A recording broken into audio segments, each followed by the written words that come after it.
Assalamualaikum warahmatullahi wabarakatuh. Waalaikumsalam warahmatullahi. Alhamdulillahi wa kafa wassalatu wassalamu ala rasulillahi mustafa wa ala alihi wa sahbihi wa man wafahu ba'd. Jemaah rahimani wa rahimakumullah. Ramadan itu sering kita kenal dengan nama bulan sabar, syahrus sabr. Syahrus sedekah, bulan berbanyak sedekah. Syahrus siyam, otomatis bulan puasa. Syahrul Quran, bulan diturunkannya Al-Quran. Dan sekian banyak nama-nama lain atau istilah-istilah lain di bulan Ramadan. Tapi mungkin ada satu dua yang kurang begitu dibahas. Bahwasanya Ramadan adalah syahrul jihad, bulan perjuangan. Bahkan sampai Ramadan itu adalah syahrul nahdoh, bulan kebangkitan. Ini semua para jamaah berkaca dalam sejarah peradaban Islam. Mulai dari sirah nabawiyah, Ramadan pertama kali, ibadah puasa pertama kali tahun kedua Hijriah, dalam peristiwa heroik yang kita kenal dengan nama Ghazwatul Badr, perang Badar. Yang mana kita ketahui bersama asal muasalnya hendak mencegah kafilah dagang Quraisy. Makanya yang berangkat cuma sedikit. Dari ribuan sahabat yang berangkat hanya 300-an sekian, 70 onta, kudanya cuma 2. Karena cuma mau mencegah kafilah dagang Quraisy. Tapi tiba-tiba orang-orang musyrik Quraisy menanggapi dengan serius. Mereka mengeluarkan kekuatan penuh, 1000 pasukan, 700 onta, 300 kuda dengan perlengkapan militer yang luar biasa. Itulah nanti para jamaah kita mengenal yang namanya istighosah. Istighosah ini peristiwa perang Badar. Karena Rasulullah SAW sendirilah yang kemudian beristighosah. Bedanya sama isti'anah, kalau isti'anah itu minta tolong, tapi kalau istighosah minta tolong teramat sangat karena kondisinya genting. Kalau Allah tidak kabulkan, berakibat sangat fatal berupa habisnya umat Islam. Jadi memang kondisinya itu nyawa. Ittastaghitsuna rabbakum fastajaba lakum. Itu dasarnya. Baik. Tapi yang jelas 300 lawan 1000 secara hitungan matematis jelas pasti unggul musyrik Quraisy. Tapi tidak dengan matematika Allah Subhanahu wa taala. Allah Subhanahu wa taala firmankan walaqad nasarakumullahu bi badrin wa antum adillah. Dan sungguh Allah menolong kalian semua di Badar, padahal kondisi kalian saat itu dalam kondisi lemah, terhina. Artinya Ramadan pertama kali, ibadah puasa pertama kali di bulan suci yang mulia, Allah menangkan kaum muslimin dalam jihad pertama kali yang ada di perang Badar. Baik, kita lanjut sampai ke tahun 8 Hijriah. Jadi 6 tahun sesudah Rasulullah SAW peristiwa perang Badar. 6 tahun berikutnya. Itu kita kenal dengan nama Fathu Mekah, penaklukan pembebasan kota Mekah. Tidak butuh waktu lama para jamaah, 13 tahun beliau berdakwah di Mekah sampai memutuskan hijrah ke Madinah. Salah satu alasannya karena diintimidasi, dianiaya, dizolimi dan sebagainya. Hanya butuh 8 tahun kemudian, 6 tahun setelah peristiwa Badar, beliau kembali ke Mekah dan dengan kepala tegak. Karena kalau perang Badar memang benar-benar perang, tapi kalau di penaklukan Mekah tidak ada perlawanan yang cukup berarti. Orang-orang musyrik Quraisy mereka menyerah, mereka bersembunyi sampai berlindung di balik Ka'bah. Karena kita tahu Rasulullah SAW tidak mungkin menodai kesucian Ka'bah kesucian, tanah suci yang mulia, nggak mungkin para jemaah. Ya, jangan ingat Rasulullah SAW, orang-orang Muslim Quraisy sebelum beliau diangkat jadi nabi, ketika renovasi Ka'bah saja urunannya nggak boleh dari harta yang haram, nggak boleh. Mereka paham itu. Kenapa? Ini tempat suci yang mulia. Ya. Cuma memang agak lain kalau kemudian berangkat ke tanah suci, kuotanya bisa dikorupsi. Ini makna lain kalau ya. Baik, kita kembali ke tahun 8 Hijriah. Nah, di sini para jemaah, ketika orang-orang Muslim itu ketakutan, beliau kemudian mengatakan, idhabu fa'antum tulaqo. Pergilah kalian semua sekarang bebas. Jadi orang-orang musyrik yang memusuhi beliau, yang mendolimi para sahabat, tiba-tiba mayoritasnya diampuni, dibebaskan, disuruh pergi tanpa ada hukuman sama sekali.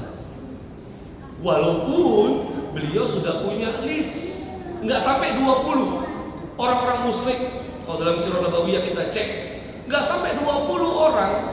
Nama-nama ini pesan beliau, walaupun mereka sembunyi di kiswah Ka'bah, harus segera dieksekusi saat itu juga, karena kejahatannya yang terlampau berat. Jadi mayoritas diampuni, ada minoritas yang dihukum. Itu lagi-lagi terjadi di bulan Ramadan tahun 8 Hijriah. Kalau yang Badar kemenangan militer, kalau yang Fathu Makkah ini hanya kemenangan akhlak yang luar biasa. Baik, kita lanjut lagi ke 650 tahun kemudian para jemaah. Jadi 658 Hijriah. Sebuah peristiwa yang kita kenal dengan nama Ain Jalut. Ada apa di Ain Jalut? Kita mundur dulu setahun 2 tahun sebelumnya. Jadi Bapak Ibu sekalian, pada saat itu ada kekuatan umat Islam, kepemimpinan umat Islam yang bernama Kekhilafahan Abbasiyah. Dan gak main-main, Abbasiyah ini 5 abad bertahan. Abbasiyah ini memimpin peradaban dunia luar biasa.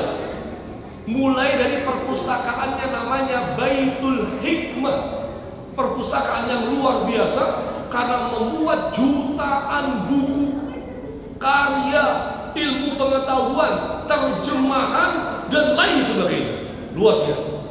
Selain perpustakaan yang menunjukkan bahwa masyarakat Abbasiyah, masyarakat yang mementingkan ilmu pengetahuan pada zaman, mereka juga punya rumah sakit namanya Bimaristan.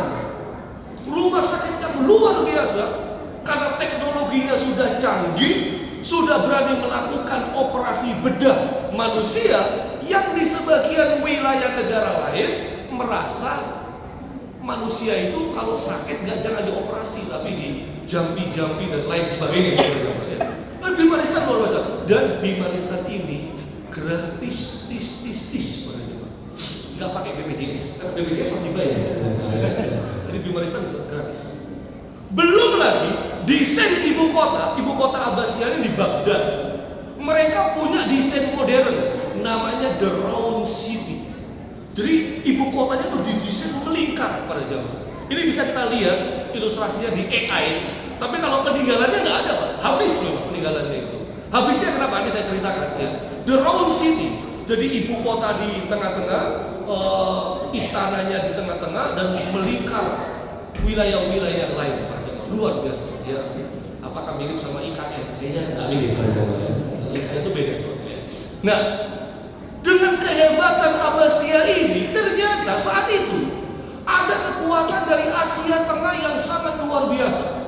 Kekuatan yang nggak bisa ditangani oleh siapapun saat itu. Kekuatan ini berhasil menguasai seluruh Asia Tengah. Sebagian manusia tanpa terkalahkan, kekuatan yang penuh dengan teror dan kebengisan. Itulah kita kenal dengan kekuatan anak cucunya Genghis Khan, yaitu namanya pasukan Mongol. Ya. Dulu, sekarang sih negara Mongolia ada, tapi udah beda. Tapi dulu pasukan Mongol ini pasukan luar biasa. Sampailah pasukan Mongol di ibu kota Abbasiyah. di gerbang pintu masuk kota Baghdad. Sudah mulai genting ini. Tetapi dalam catatan sejarah kita melihat khalifah yang memimpin saat itu namanya Al-Mu'tasim Billah. Dalam catatan sejarah ini khalifah suka hiburan, Bapak. Akhirnya gimana? Dan ketika pasukan Mongol sudah sampai di benteng pertahanan, khalifah ini masih asik melihat biduanita. Tapi saya nggak tahu apakah pakai joget apa nggak tahu saya. Pokoknya catatannya dia melihat biduanita. Terus dalam catatan dia suka main burung. Bukan berarti main burung nggak boleh, ya. Cuman khalifah ini berada dalam kenyamanan, keamanan, kemewahan dan keamanan yang semu. Nggak berlangsung berapa lama para jamaah, singkat saja ibu kota Baghdad hancur, semuanya dihabisi oleh pasukan Mongol. Sebagian masyarakat saat itu mengatakan kita sudah mau kiamat. Kenapa? Mongol ini ditafsirkan oleh sebagian ulama Ya'juj dan Ma'juj itu adalah Mongol. Saking hebatnya, makanya peninggalan Abbasiyah itu musnah, baik rumah sakitnya, perpustakaannya, ataupun kotanya yang modern itu. Nah, para jemaah, Mongol merangsek memperluas wilayah kekuasaannya sampai ke wilayah Ain Jalut. Jadi umat Islam itu hanya punya kekuatan pertahanan di Ain Jalut, hanya itu sisanya. Artinya kalau Ain Jalut kalah, habis umat Islam itu, para jemaah. Tapi inilah takdir Allah, ketentuan Allah. 658 Hijriah di bulan Ramadan, ternyata Allah menangkan umat Islam sehingga umat Islam gak jadi habis. Alhamdulillah sampai hari ini masih terus eksis, berkembang, insya Allah bertahan sampai hari kiamat. Lagi-lagi saya ceritakan itu terjadi di bulan Ramadan. Kita coba maju lagi pada jamaah, ya. Tepatnya di akhir abad kedua Hijriah, tahun 99 Hijriah. Saat itu kepemimpinan umat Islam dipimpin oleh kekhilafahan Umayyah, ya, Daulah Bani Umayyah. Dan pada akhir abad kedua itu 99 Hijriah, kondisi negara carut marut, kacau balau. Pejabatnya banyak yang korup, rakyatnya menderita, ekonomi sulit, masyarakat kelaparan. Mungkin karena belum ada IBG saat itu, ya. Pokoknya kondisinya susah. Tiba-tiba Allah anugerahkan dan momentumnya di bulan Ramadan, Allah beri kekuasaan, dibaiat oleh masyarakat sosok pemimpin yang solih luar biasa. Sebagian ulama menyebut pemimpin ini adalah khalifah kelima. Setelah Abu Bakar, Umar, Utsman, Ali, yang layak menyandang khalifah ini berikutnya adalah beliau. Namanya Umar bin Abdul Aziz rahimahullah ta'ala. Sosok pemimpin yang diceritakan ketika berada di ruang kerjanya dengan minyak, dengan lampu minyak sederhana, tiba-tiba diketok sama anaknya, ingin konsultasi pribadi. Ditanya dulu sama Khalifah Umar, kamu konsultasi masalah pribadi atau masalah negara? Dijawab masalah pribadi dan keluarga. Maka lampu minyaknya dimatikan oleh Khalifah Umar. Anaknya bingung, kenapa? Lampu minyak ini fasilitas negara, kamu konsultasi masalah pribadi. Kita jangan menggunakan fasilitas negara untuk kepentingan pribadi. Itu Khalifah Umar dulu. Kalau sekarang saya nggak tahu. Nah, kita lanjut. Ketika beliau memimpin, nggak butuh waktu lama, hanya 18 bulan. Berarti nggak sampai 2 tahun. Beliau berhasil memutar sejauh 360 derajat. Keliru pada zaman 180 saja. Ya. Oke, 180 mutar terus, nggak ketemu, ya. 180 derajat.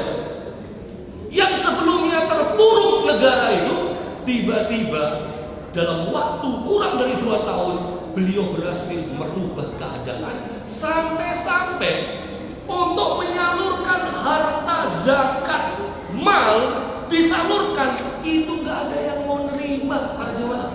Karena apa? Dalam waktu 2 tahun semuanya menjadi makmur, sejahtera. Jadi nggak mau nerima harta zakat, nggak mau masuk kategori miskin. Beda di sebuah negara sudah kaya masih terima bansos. Nah, mari kita lanjutkan. Akhirnya gimana? Khalifah Umar bin Abdul Aziz mengangkat standar kemiskinan, sehingga tercatat dalam catatan sejarah beliau, pokoknya wargaku, rakyatku yang rumahnya baru 1, asisten rumah tangganya cuma 1, kendaraannya juga 1. Itu jangan tanya istri ya, pasti 1 juga pada jamaah ya. Rumahnya 1, asisten rumah tangganya 1, kendaraannya 1, itu masuk kategori fakir miskin, layak mendapatkan zakat. Itu dalam standar Umar bin Abdul Aziz di kepemimpinannya, dan lagi-lagi perlu saya ingatkan itu terjadi di bulan Ramadan. Kalau kita mau membuka ulang sejarah ini para jamaah, kita bisa tahu Ramadan ini kalau bukan bulan perjuangan, ya bulan kebangkitan. Sesuatu yang perlu kita ingat hari ini, gara-gara kelakuannya Donald Bebek dan Benyamin Setan itu para jamaah. Mulai dari Gaza yang digenosida 2 tahun lebih, belum lagi Presiden Amerika Serikat membegal Presiden Venezuela yang dari Maduro itu pada jemaah, ya, namanya Maduro, ya, hebat, ya. Belum lagi mau mencaplok Greenland, ya. Belum lagi bikin perdamaian dunia BOP, ya, yang iurannya berapa itu pada jemaah? 17 triliun. Itu Israel nggak mau bayar, Pak. Dan diizinkan oleh Donald Trump. Israel berkilah, kami korban, masa kami iuran bayar? Ya, diizinkan. Ternyata mereka sekarang menginvasi Irak pada jemaah. Ya, dalam situasi yang serba tidak menentu ini para jemaah. Awal Januari kemarin terbuka Epstein file para jemaah, ya, yang sempat heboh di seluruh dunia. Nih, tapi adanya peperangan ini coba-coba ditutup ini, Pak. Epstein file ini. Nah, disinilah umat Islam perlu merespon. Allah turunkan bulan Ramadan supaya kita ingat, ini bukan bulan ritual individual biasa, tapi sejarah kita, ini bulan kebangkitan kita, bulan perjuangan kita. Nah sekarang cara bangkitnya seperti apa? Para jamaah, sepertinya waktunya udah habis, ya kan? Ini kalau saya teruskan jadi kajian tersendiri, ya. Pokoknya apa? Ringkesi cerita kata kiai kita di Umul Qura ini pada jemaah, ya. Kecil sekarang bilang, ya, ringkesi cerita ayo ngaji. Jangan jauh-jauh dari Masjid Gunung Sari Indah, jangan jauh-jauh dari majelis ilmu, jangan jauh-jauh dari Al-Quran, jangan jauh-jauh dari agama kita. Insya Allah dari diri kita, keluarga kita, masyarakat kita, bangsa dan negara kita, Islam akan bangkit. Ingat para jemaah, sekarang awal Maret kita memperingati 102 tahun hilangnya kepemimpinan umat Islam secara global saat itu, yang juga direspon dengan berdirinya Muhammadiyah oleh Kiai Haji Ahmad Dahlan. Maka mungkin para jemaah kita sedang menanti-nanti, apakah setelah ini umat Islam semakin terpuruk, atau setelah ini Allah takdirkan umat Islam akan kembali bangkit. Pesan saya, jangan jadi penonton, mari jadi bagian dari kebangkitan itu. Insya Allah, mudah-mudahan Allah lindungi diri kita, keluarga kita, dan bangsa dan negara kita. Husnul khotimah semuanya, masuk surga semuanya. Amin. Allahumma amin. Nasrul minallah wa fathul qarib wa basyiril mu'minin. Wassalamualaikum warahmatullahi wabarakatuh.